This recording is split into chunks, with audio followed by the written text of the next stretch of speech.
All right, real quick, I'm gonna start off this video of the installation of the electric cycle rider 85 SX fork kit. It allows you to mount the 85 forks onto the Servon Ultra B. All right. So I wasn't going to film the whole thing of me doing this part right here, but I will explain to you what I did, because it took me several hours to figure it out. You know, when you don't have all the tools available, or you're kind of trying to figure out what you need and what you're going to do. I watched several videos that people using basically the knockout method, right, with something like this. I have this screwdriver that I've made into a tool, hit it with the hammer, trying to knock this bottom piece basically off of there, right? But it was super difficult. So I'll tell you what I did, and now I'll put the new one on as well.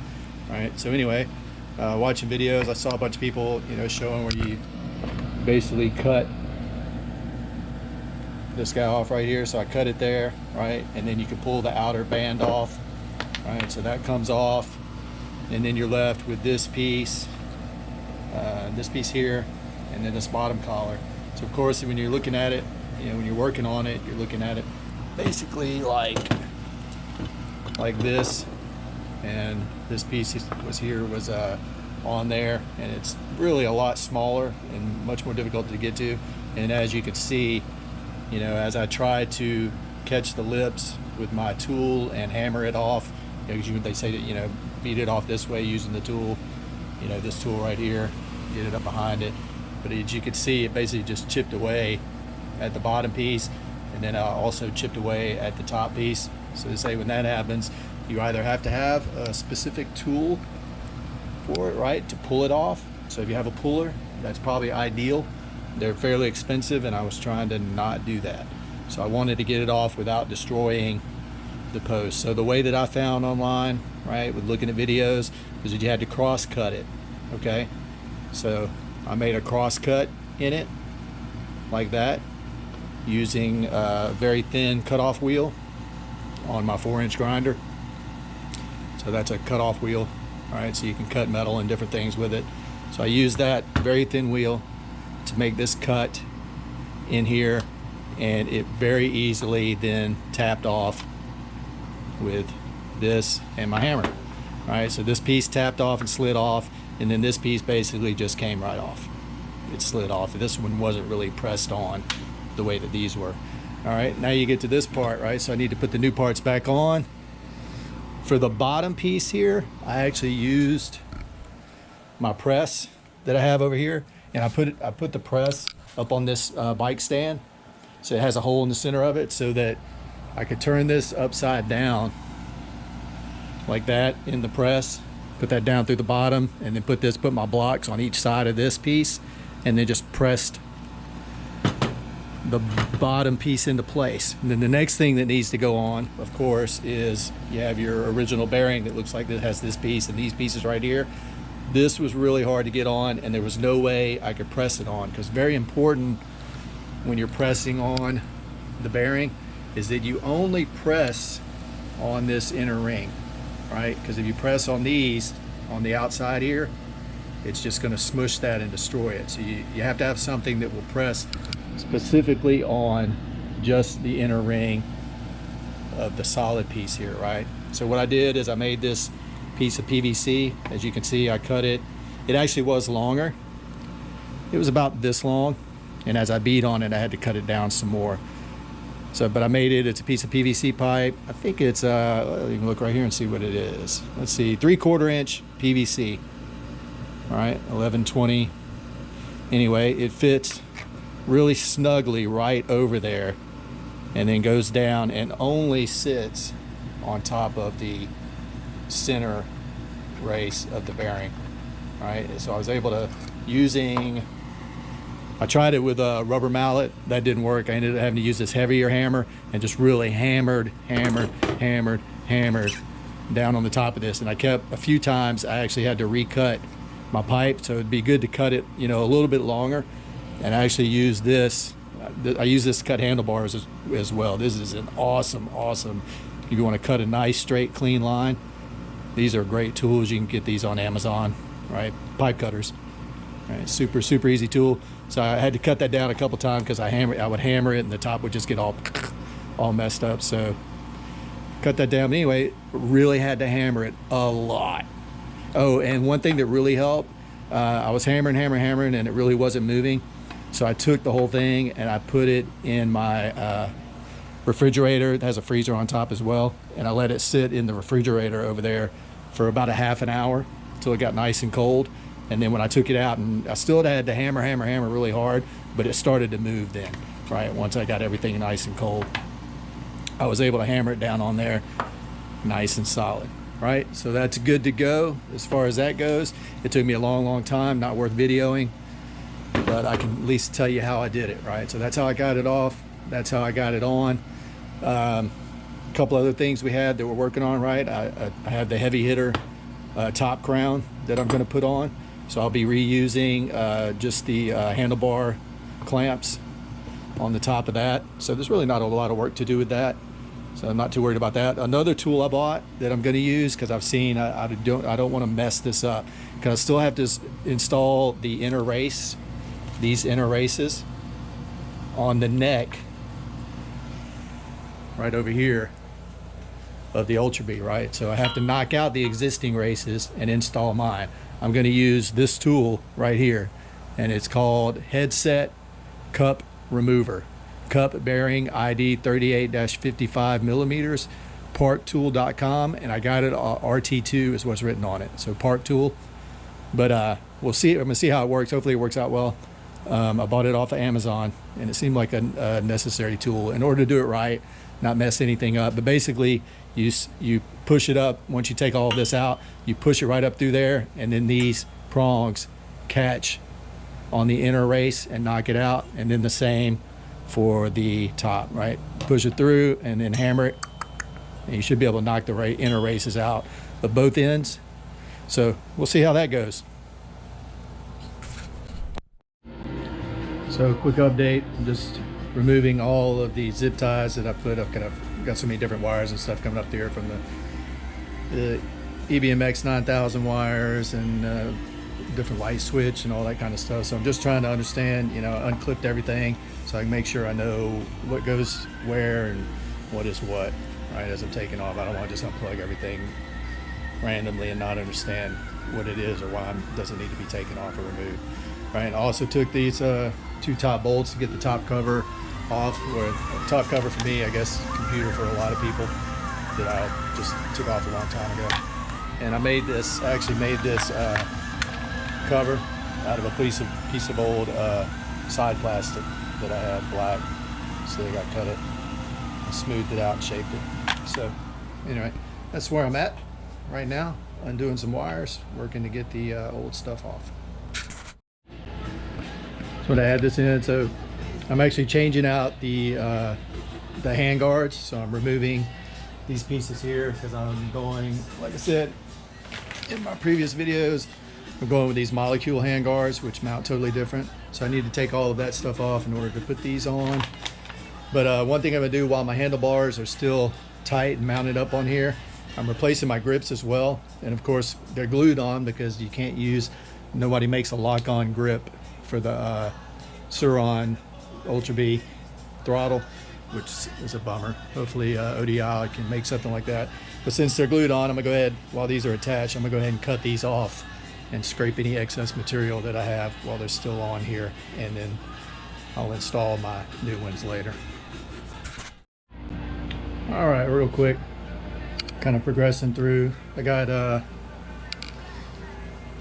most of the stuff off here. I'm gonna leave this on the handlebars because I'll be reusing the rear brake. Nothing changes on that. I pulled the front brake off because it needs to come off with the front end. Also just undid it from down here as well so that I could just pull the brake off. I'm gonna pull the brake off completely real quick so it's kind of out of my way and not hanging off of anything. And then my next step is I'm going to take the top brackets off the handlebars and then just lay the handlebars off to the side, still connected to the rear brake. I think that's about all. Yeah, and the throttle. I didn't unplug any of that. All I unplugged was the headlight and the regen button, and everything else is still plugged in. So we'll pull the bars off, and then I'll be able to get to the top triple clamp. And then once I pull the top triple clamp off, I'll raise the bike up, and the whole bottom forks and everything should just slide right out.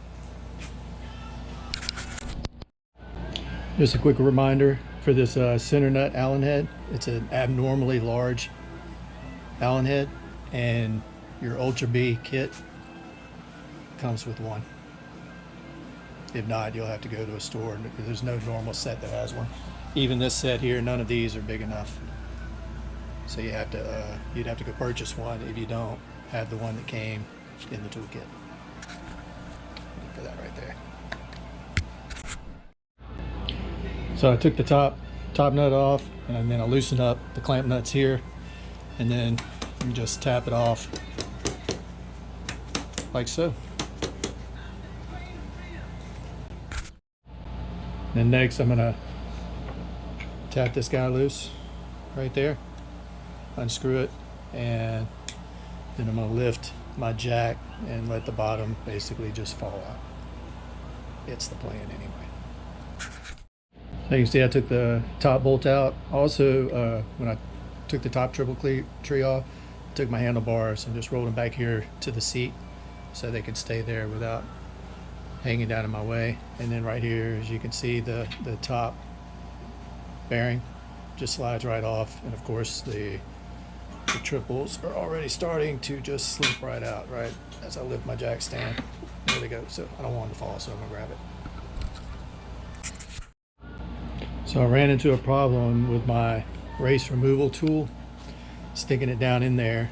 As you can see, it's supposed to catch on the inner edge of the race to knock it out, but the problem is, I'll pull it down a little bit, they've got the inside of the tube itself is the same size as the bottom of the race, except they have two right here. They got kind of a place to put a screwdriver there, and then another place, I guess, to put a screwdriver here and knock it out. So I'm just gonna pull my tool out because that's not gonna help me, right? So seemed like a great idea. Would have worked probably on any other motorcycle except for this one because it has that. So I'm gonna get a long flathead screwdriver and I'm gonna give it a go. All right, so really struggling with trying to figure out how to get this inner race out because of the way it's made, and the tool that I thought wouldn't work. As you can see, any screwdrivers I try to stick up in there to hammer from the other side just won't catch because you can't get, you know, a good enough angle on it. None of them catch. All right, so I made this tool. Look at the edge of it here. So I took a screwdriver and basically ground it down on my grinder, and when I stick it up through there, that edge that I made fits down in there like that. Right, so there's the edge I made. It basically looks like that, and it goes in there, and I'll be able to hammer it from the bottom. Right, it's an old screwdriver that I've made several tools out of. So I'm gonna try that. All right, well, my tool I made out of a screwdriver, right? Old Craftsman screwdriver. I made the tip like that. Worked like a charm. All right, so the old races popped right out with the tool I made. Took them out top and bottom and cleaned everything. And now I need to install the new races with from the ECR kit. All right, so I'm gonna put the bottom one in first because it's the hardest, and I'm gonna go from there. But I'm gonna put it in the freezer for a little bit and make them small. I used a Q-tip to put just a little bit of grease in there because I didn't want it to be thick and maybe interfere with the race going down in there. So I used a Q-tip and greased up both sides. All right, so that worked. I put the bottom at the race in the freezer for about 10 minutes, got it good and cold. Knocked in, just so you know, this one doesn't knock in flush at the top or bottom because it's bigger, but it's flush all the way in to where it's supposed to be all the way around. It took me a minute to realize that. I was kind of banging on it. But I was banging on it with this rubber hammer, so it's not going to hurt it either. I also have this little thing. Once I got it started and made sure it was even, the first time I tried to use this, just this, without starting the race in there, and it knocked it in crooked. So I knocked it back out and then started it with just my hand kind of tapping easy around the outside edge until it started nice and even, and then I just kept tapping it round and round and round with this orange hammer kind of all around the edges, and then I finished it off with this like that, a couple whacks like that, just to make sure it was seated really well all the way around. This tool, get that at Harbor Freight. It's called a seal driver kit. All right, this one went in pretty well too. Again, I put it in the freezer, and I just I got it set on there, kind of tapped it easy on the top until it was set in, and I kept looking at it from the side so you could tell if it was going in even or not. And the easiest way I found was just to keep tapping it around like that. You got to hit it pretty hard too, but also you want to make sure if it gets uneven at all, try to even it out, and if you can't even it out, you need to knock it back out and start over. And then again, I put this tool back on it to finish it out, gave it a good whack with the hammer, and you can hear it, you know, it makes a metal pink sound when it's seated. And as you can see down in there, it's seated all the way around there. All right, there it is. So time to put guess I'm gonna try and put the triples in. I got them over here all set up, ready to go. Put the bottom one in, and then slide the top one over and see if everything holds together. Just a quick reminder, before you put the top bearing in, be sure to pack it full of grease. All right, so I got the top and bottom on. Everything looks okay so far. The only concern I have right now is that the top nut doesn't seem to get a lot of threads on it. So we'll see how that goes. I'm gonna snug it down really good. I mean, there's a lot of them that don't really use a whole lot, but I'm gonna make sure I snug it down good. And I'll probably contact ECR as well, just to confirm that that's okay. There it is. Stick the forks in. All right, so I figured out why the triple tree didn't seem, the nut wouldn't go all the way down at the top when I put it in. So basically what was happening is this bottom bearing wasn't seated all the way. And again, I was using this PVC pipe to hammer it down like that, hitting it on the top with this hammer. And it just wasn't quite getting it. And I was using a wooden block as well, so I switched out to a steel block from my press, and I had this aluminum pipe that's the same size, fortunately. So I used that, put that down on there. What's very important to remember is that as long as the pipe you're using, you want it doesn't touch this aluminum part of the bearing, because the inside part of the bearing there is really hard. So I put that on there. I gave it a few whacks with the maul, and I heard it seat probably the second time I hit it. So that should have things fixed. We'll have another go at it and we'll get back. All right, it's coming along. Got the forks mounted on there. The heavy hitter top clamp is on there. And the handlebar mounts off the original KTM, just so you know, is a T45 bit. I used to have a KTM, and your tool kit for the KTMs come with a T45, but I no longer have any KTMs, so I didn't have a T45, so I had to go get a set in order to get the bolts out of the risers. It's a T45 to get the bolts out of the risers out of the KTM 85 forks. All right, if you need to take them off. If you don't, then don't worry about it. So one more thing.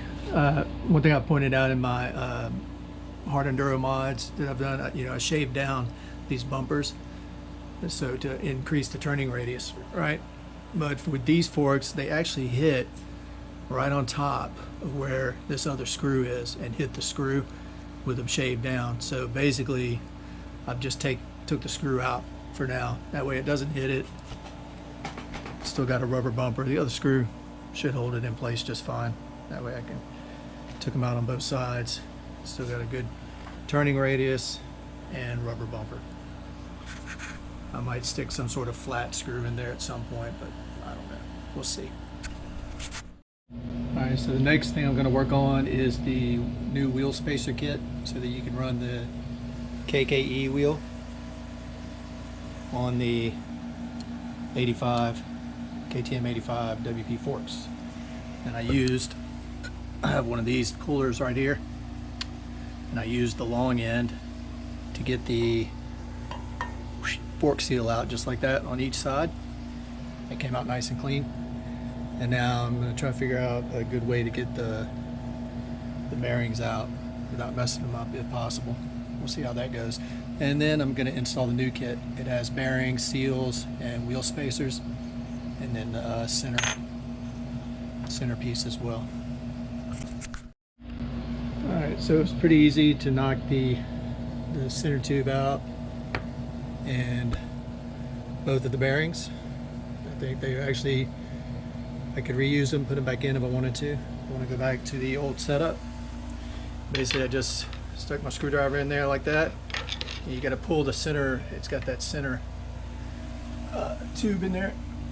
This tube will be in there, so you have to pull it over. Use the screwdriver to pull it sideways inside to where you can feel the edge of the bearing. And I hammered like 2 or 3 times on each side, back and forth, until it popped out.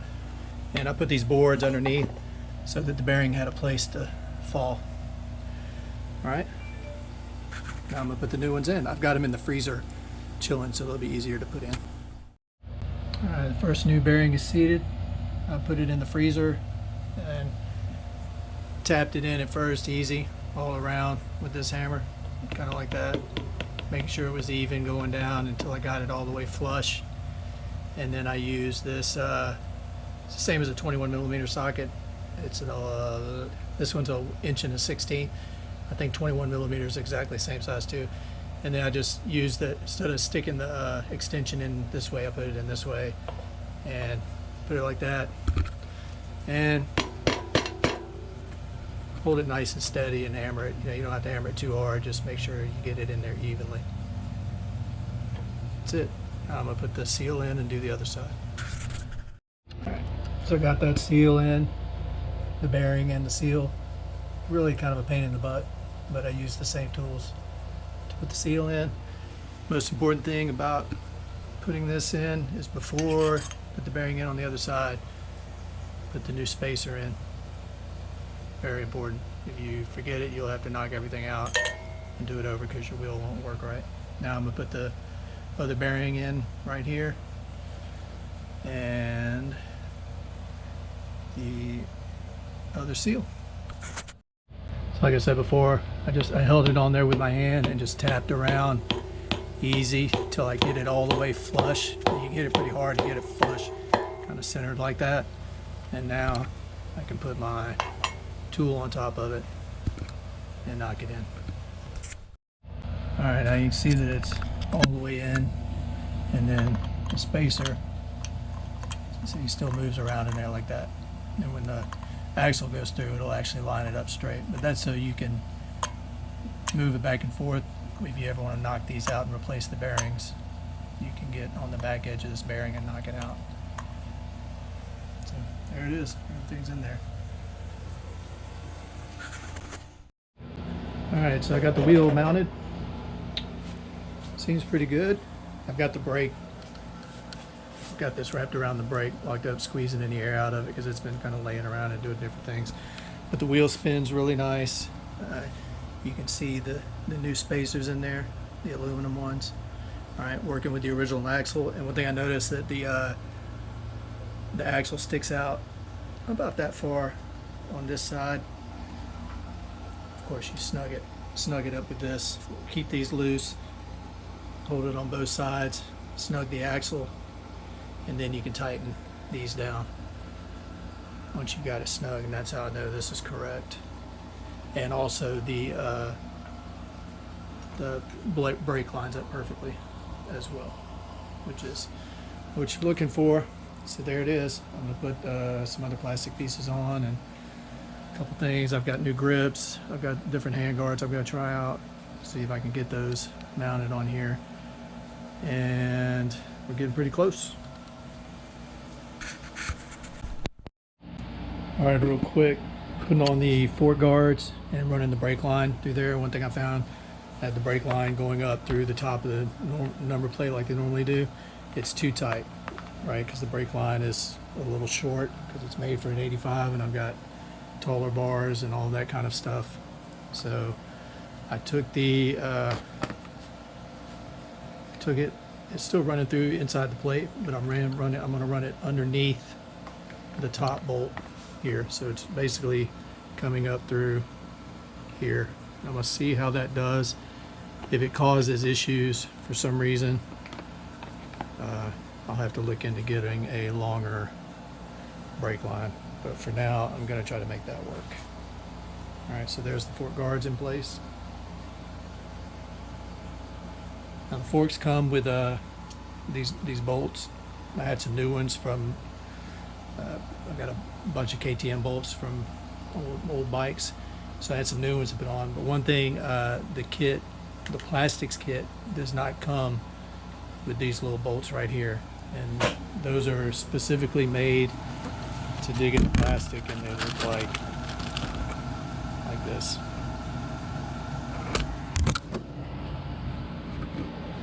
Coming together. Let me give you a quick look at what I'm working on right now. I'm trying to figure out where I'm going to put all my controls. I guess because I've completely removed the dashboard where I have my key ignition in. So I've been trying to figure out where to put the key ignition. You know, was I going to strap it here? I tried to jam it through here, and nothing was really good at all. And then I've figured out on top here where I keep, I've had this bike for a year and I've never once used this USB port. So I pulled this cover off and the key ignition snaps right in there. So all I need to do now is I'm gonna undo this wire. I'm gonna cut this tape back, and there's a hole right here that I'm gonna feed the starter wire through and into here, so that I can just plug this wire into there and run my key right up here on the front like that. And I'm gonna leave, I've got the USB wires that are still in here, right here. Just pull the rubber back over them. I'm gonna tape them up and just leave them in there so that they're always available if I need them. In order to get this top cover off, as you can see right here, I had to pull these two bolts out, and I took the clip out of this so you could get to this bolt. Pull those two bolts out and then the top bolt, and it just comes right out. So that's where I'm going to put my ignition for the key, so I can keep my key and have a good place for it out of the way.